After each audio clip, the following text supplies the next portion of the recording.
સુરેન્દ્રનગરની ભોગાવો નદીમાં છોડવામાં આવતા કેમિકલયુક્ત પાણીથી જમીન પડતર થઈ રહી છે। નગરપાલિકા તંત્ર જ શહેરી વિસ્તારનું દૂષિત પાણી ભોગાવો નદીમાં છોડે છે।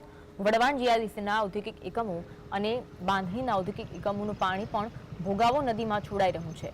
કેમિકલયુક્ત પાણીના કારણે ખેડૂતોની ખેતીલાયક જમીન બિનઉપજાઉ બની છે। નદીની આસપાસ વસવાટ કરતા અનેક પરિવારોનું આરોગ્ય પણ જોખમાયું છે। તેમજ પ્રદૂષણ કંટ્રોલ વિભાગની કામગીરી પર પણ સવાલ ઉઠી રહ્યા છે।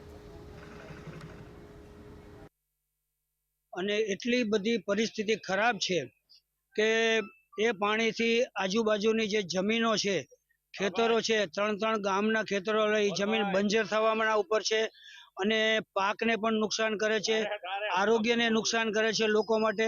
લોકો ત્યાંથી નીકળે ત્યારે એટલું બધું દૂષિત પાણી છે, ગંદી વાસ આવે છે કે દૂષિત જે ભોગાવાની અંદર પાણી છોડવામાં આવે છે એમાં સુરેન્દ્રનગરનો પહેલો સમાવેશ કરવામાં આવ્યો છે। અને આ જો દૂષિત પાણીનો કાયમી ધોરણે નિકાલ નહીં આવે તો આજુબાજુના ખેતરોની પણ જમીન બંજર થતી જાય છે।